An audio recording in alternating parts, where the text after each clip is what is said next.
Ministerio Público abre investigación contra líderes del STEC por desobedecer orden judicial y prolongar paro en 5.000 escuelas. Además, analiza denuncias por daños al Palacio Nacional y la histórica fuente Los Pétalos en la Plaza de la Constitución. Nuevo escándalo de corrupción en el Hospital San Juan de Dios. 20 millones de quetzales pagados en solo 5 días por obras no ejecutadas. Denuncia apunta a fraccionamiento ilegal y a altos funcionarios implicados. El Ministerio Público ya investiga. Guatemala realizará antes del 15 de julio un pago inicial de $63.7 millones para la modernización de Puerto Quetzal al Cuerpo de Ingenieros del Ejército de Estados Unidos. El proyecto tardará entre 3 y 4 años.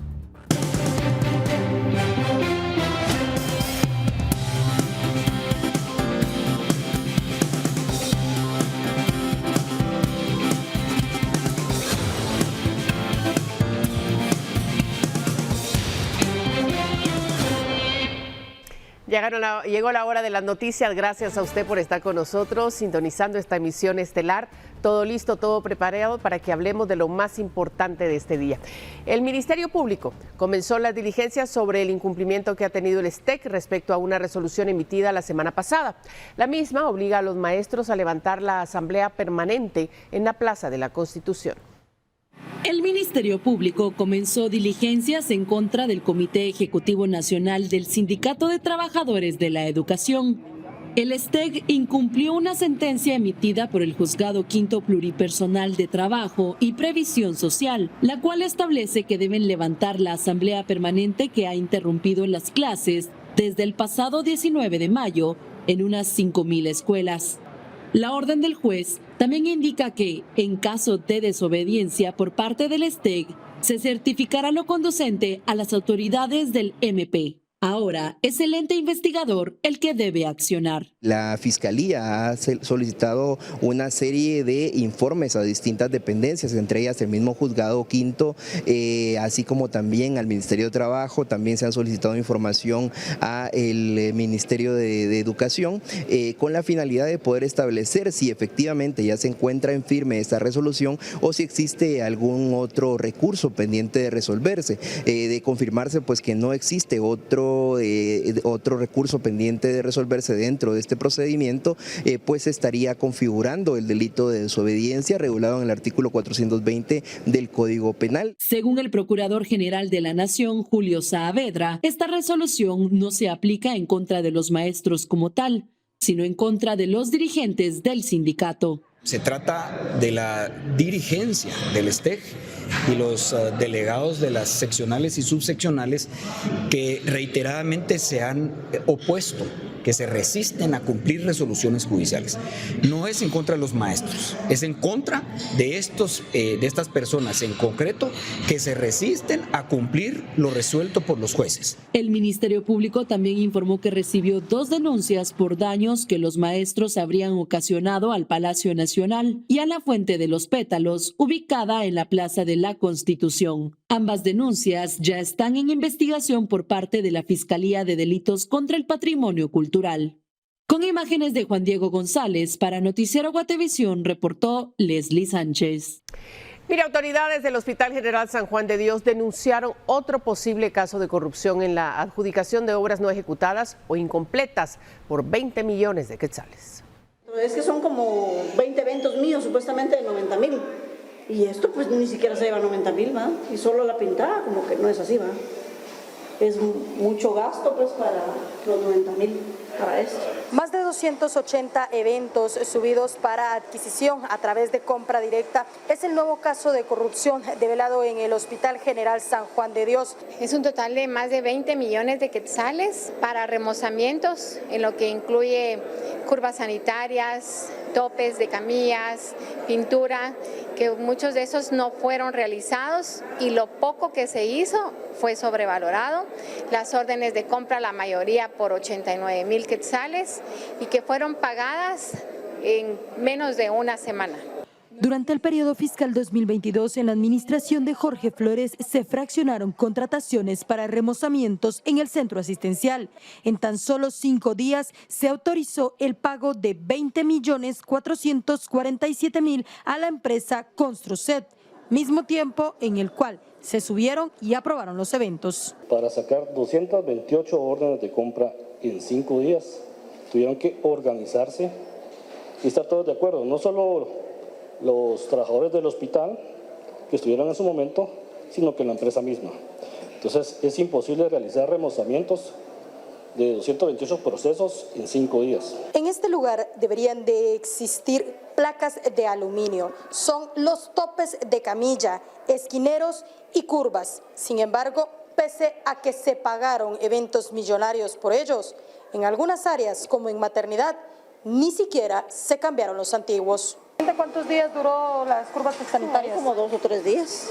El fraccionamiento fue realizado a través de la coordinación de proyectos bajo la solicitud del director de mantenimiento y con el aval del jefe de presupuesto, el encargado de compras, el gerente administrativo y el director ejecutivo de ese momento, quienes ya fueron denunciados al Ministerio Público. Según la actual administración, los remozamientos fueron priorizados por encima de la compra de insumos médicos, modificando presupuestos entre 2022 y 2023. Mucho del presupuesto anterior había sido desviado principalmente para obras que no fueron realizadas. Tenemos evidencia por qué el hospital está así, por qué los ataques que estamos sufriendo. Con imágenes de Oscar Vázquez, se reportó Andrea Domínguez. Y seguimos hablando de salud y de aparente corrupción porque una enfermera del Hospital Roosevelt fue capturada por la Policía Nacional Civil tras ser señalada del robo de medicamentos del área de cuidados intensivos pediátricos. La detenida fue identificada como Debbie Yesenia Aquino Morales, quien fue aprehendida al finalizar su turno el lunes 1 de julio y trasladada a la torre de tribunales para solventar su situación legal. Según la información oficial, Aquino Morales habría sustraído varias ampollas de medicamentos controlados y de alto costo, entre ellos fentanilo, midazolam y meropenem. El valor total de los insumos robados asciende a más de 10,000 quetzales. El juez Jimmy Bremer ligó a proceso penal a 15 de 16 presuntos integrantes de la estructura criminal conocida como los Piratas de la Muerte, quienes eran señalados de varios delitos cometidos mediante el uso de taxis pirata. Los delitos por los cuales fueron ligados son asesinato, asesinato en grado de tentativa, conspiración para cometer asesinato, robo agravado, hurto, robo de equipo terminal, móvil, plagio o secuestro y asociación ilícita por delitos cometidos entre enero del 2023 y agosto del 2024. Según la investigación, las pesquisas señalan que unas 23 personas murieron por sobredosis al ingerir bebidas adulteradas. De los 16 implicados, únicamente Juan Bautista Roblero Valle fue beneficiado con falta de mérito. El juez Bremer resolvió que los sindicados fueran enviados a prisión preventiva mientras continúa la investigación. La audiencia de etapa intermedia fue programada para el 16 de octubre. Y Jorge Jair de León, conocido como el Diabólico, José Estuardo Contreras y Abner Isaí Guillén, enfrentan juicio en el Tribunal de Mayor Riesgo B. Son presuntos pandilleros de la Mara Salvatrucha. El juicio se reinició luego de que en octubre del 2024 el debate fuera suspendido debido a que el tribunal se desintegró cuando la entonces jueza Elia Perdomo fue electa como magistrada de la Corte de Apelaciones. Los presuntos pandilleros son acusados de participar en un ataque armado que dejó varios muertos en agosto del 2016 a las afueras de Unaerc. Las pesquisas detallan que el hecho criminal estaba dirigido contra un presunto pandillero del barrio 18. Durante la audiencia de este día se reprodujo un audio con la declaración de un colaborador eficaz, quien narró su versión de los hechos. Manuel Alejandro Recinos Morales fue ligado a proceso penal por 2 delitos en el caso La Línea. El juez Eduardo Orozco lo ligó por asociación ilícita y caso especial de defraudación aduanera en grado de complicidad. El Ministerio Público lo señalaba de su presunta vinculación al participar con la estructura que fue liderada por el expresidente Otto Pérez Molina y Roxana Valdetti, por lo cual el juez lo ligó a proceso penal. Era señalado de cohecho pasivo, pero el juzgador le dictó falta de mérito al indicar que durante la imputación de delitos no se logró comprobar que haya recibido dinero. Únicamente se hizo mención al respecto Recinos además fue beneficiado con arresto domiciliario, una caución económica de 1.000 quetzales, prohibición de salir del país sin autorización judicial y debe acudir a colocar su huella una vez al mes a la sede del Ministerio Público. La audiencia de etapa intermedia se programó para el 13 de noviembre. Gracias por continuar con nosotros. Antes del 15 de julio, el gobierno guatemalteco espera hacer el primer pago al Cuerpo de Ingenieros del Ejército de Estados Unidos para la modernización de Puerto Quetzal. Ya se aprobó una ampliación con la cual pretenden completar cerca de 500 millones de quetzales. Guatemala debe hacer un primer desembolso al Cuerpo de Ingenieros del Ejército de los Estados Unidos por un monto de 63.7 millones de dólares, igual a unos 488 millones de quetzales para la modernización de Puerto Quetzal. Este pago se hará en la primera quincena de este mes y una ampliación por 241 millones de quetzales publicada este miércoles en el Diario Oficial servirá para completar dicho monto, sumado a una readecuación de recursos propios, según reconocieron las autoridades de la portuaria. El día de mañana tenemos reunión de Junta Directiva, conocer el acuerdo gubernativo, autorizar al gerente para que firme el convenio con el Ministerio de la Defensa, que es de los procesos legales que tenemos que ir cubriendo, hacer el envío de la minuta de convenio al Ministerio de la Defensa para que ya avalen el mismo y ellos también ya hayan hecho su ajuste presupuestario y posteriormente proceder al depósito del dinero. Se tiene previsto que en agosto llegue al país un equipo del Cuerpo de Ingenieros del Ejército para comenzar con el plan de modernización. Este es el pago inicial del pago total que tenemos que hacer, porque la meta nuestra es la construcción del muelle, o sea, no es un pago por el diseño. En este pago inicial, la primera etapa que se cubre está ese diseño, más otros estudios que hay que hacer, incluso de un posible puerto afuera o de la ampliación de otra dársena que tenemos, y el camino para la construcción de 4 atracaderos o 2 grandes muelles de 400, como se quiera ver. Esto es un proceso continuo que tendríamos que estar nosotros solventando el pago en febrero de 2027 completo para que no haya ninguna postergación a la construcción de estos muelles. La fase de ejecución de la modernización del puerto tardaría entre 3 y 4 años aproximadamente. La carta de aceptación firmada entre Guatemala y Estados Unidos contempla trabajos de ingeniería civil marítima en muelles, calados y algunas consideraciones urgentes. Con imágenes de María René Gaitán para Noticiero Guatevisión, Henry Montenegro. Y buenas noticias, aunque sigue en pie la negociación con la intención de que Estados Unidos reduzca o elimine el pago de un arancel de un 10% para los productos guatemaltecos, según la ministra de Economía, Gabriela García, no pueden dar detalles del avance debido al acuerdo de confidencialidad que se firmó con los Estados Unidos. Desde el mes pasado, Guatemala tuvo acercamientos con la intención de mostrar los avances en el cumplimiento de las 8 barreras arancelarias con las que se busca reducir el pago precisamente del arancel. Como ya firmamos el acuerdo de confidencialidad, no les puedo contar todavía, pero que estamos en comunicación y ya en un proceso, eso sí, pero pues no puedo. ¿Un plazo para la negociación? Mire, los trabajadores del Congreso no quisieron perderse el juego de la selección de Guatemala este miércoles por las semifinales de la Copa Oro y solicitaron un permiso a la Comisión Permanente para que se les autorizara su salida a las 3 de la tarde, 2 horas antes del juego. Esto para apoyar a la selección por la relevancia del torneo internacional, según el oficio enviado por el Sintracor, que es uno de los sindicatos mayoritarios del Congreso. Según algunos trabajadores del Legislativo, sí se les permitió salir de su trabajo a esa hora para ir a ver el encuentro del Combinado Nacional. En redes sociales, dicha solicitud ha generado críticas. Tensión en el Congreso, viceministra responde en quiché y diputados la interrumpen en plena citación en el Legislativo sobre programas sociales. Banco Mundial aprueba línea de crédito por $400 millones para mejorar infraestructura vial rural en Guatemala. El financiamiento busca fortalecer el desarrollo económico y la conectividad en zonas vulnerables.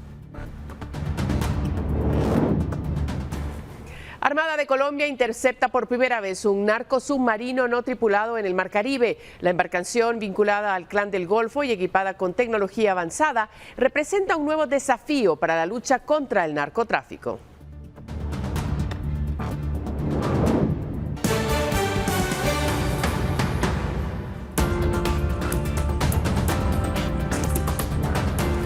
bueno que continúe en la señal de Guatevisión porque tenemos para usted a esta hora lo último de la jornada. Y vamos a hablar de una citación en el Congreso que ha comenzado a generar controversia por la molestia que generó en los diputados que una viceministra del MIDES respondiera a sus cuestionamientos en idioma quiché. Esto fue lo que ocurrió.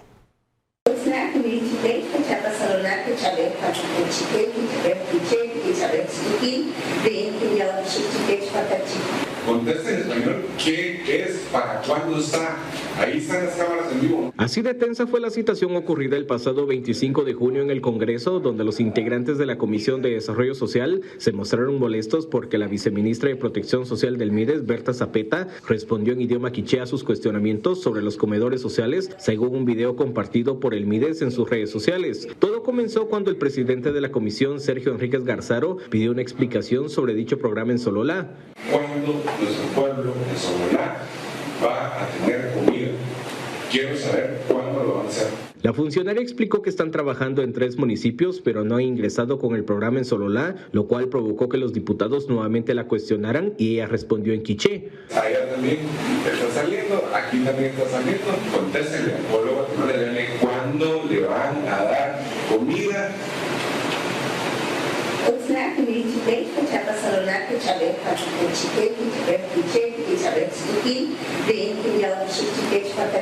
Esto provocó el enojo del parlamentario. Y se lo estoy preguntando yo, y usted está contestando en otro idioma, y yo no niego, aunque lo respeto y lo hablo, es una falta de educación de parte suya. Conteste en español, ¿qué es? ¿Para cuándo está? Ahí están las cámaras en vivo, no se equivoque. Ahí está el pueblo de Guatemala, ellos los van a juzgar. Señor diputado, le hablé al pueblo de Guatemala. No, yo estoy como una investidura, delegado aquí. En ese momento intervino la diputada Teresita de León, quien también cuestionó a Zapeta por el idioma que utilizó. No todo el pueblo de Guatemala habla el idioma, y aquí se maneja más de un solo idioma, se maneja más de 20 idiomas. Señor, ¿va a hablar en los 20? Solamente domino 2, señora. Entonces, ¿saben español? Cuando usted es uno de los idiomas que ha sido impuesto en mi persona, el idioma español. Lamento mucho que en el seno del Congreso, donde debería de manejarse los diversos idiomas, no se maneja, pero con todo gusto puedo traducirlo. En redes sociales esta situación generó críticas, así como también algunos pronunciamientos por parte de organizaciones. Para Noticiero Guatevisión, Henry Montenegro. Y el MIDES se quedó sin una de sus viceministras. Se trata de María Alejandra Montoya Menaldo, quien presentó su renuncia la tarde del martes al cargo por razones personales. La ahora exfuncionaria tenía a su cargo el Viceministerio de Política, Planificación y Evaluación dentro del Ministerio de Desarrollo Social. El titular de la cartera, Abelardo Pinto, manifestó que entre las razones también está el desgaste que sufrió la ex viceministra por el cargo que ocupaba. Montoya Menaldo era quien tenía a su cargo el registro de hogares para los programas sociales de la cartera, así como la elaboración de instrumentos para el levantamiento de datos. En los siguientes días se anunciará al sustituto de la exfuncionaria, según el MIDES.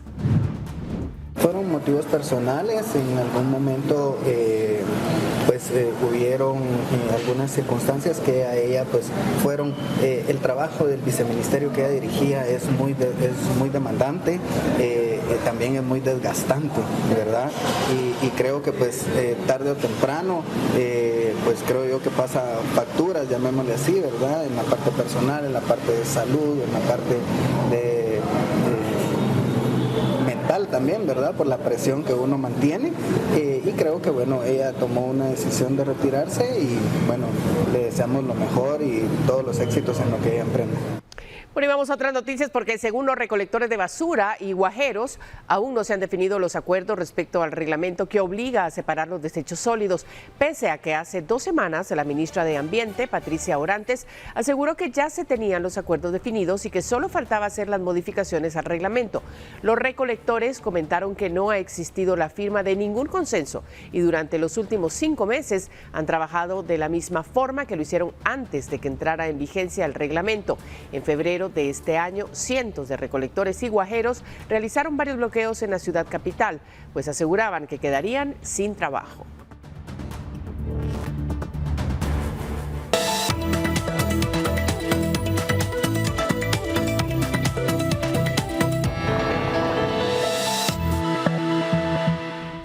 momento de recibir a Paula Osaeta en este set porque es momento de que hablemos de dinero. Paula, adelante.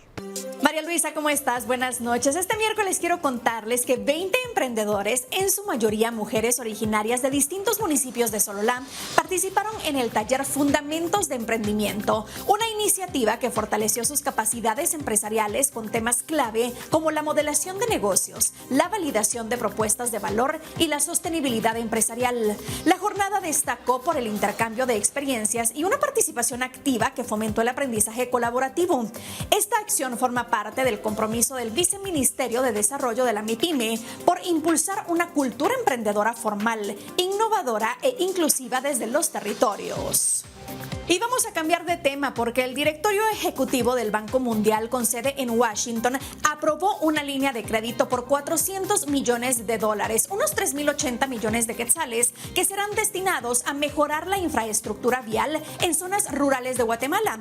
Ahora comenzará el proceso de aprobación interna. El directorio ejecutivo del Banco Mundial aprobó el lunes 30 de junio una línea de crédito por $400 millones para Guatemala, destinada a mejorar la infraestructura vial en zonas rurales del país. La operación financiará el desarrollo de 640 kilómetros de caminos y carreteras en áreas del altiplano guatemalteco, las Verapaces y el Corredor Seco, según informó el banco en un comunicado. El beneficio de las obras será para 5.1 millones de personas en el marco del programa de infraestructura rural y movilidad para el buen vivir. Estas inversiones buscan mejorar el acceso a mercados, servicios de salud y educación y generar mayores oportunidades productivas y de empleo para comunidades caracterizadas por altos índices de pobreza, indica la información oficial. Según el BM, la mejora de la infraestructura vial es clave para impulsar el desarrollo económico de Guatemala y fortalecer su competitividad regional. Aunque el país ha avanzado en la ampliación de su red de transporte, persisten desafíos, pues solo el 40% de las vías están pavimentadas,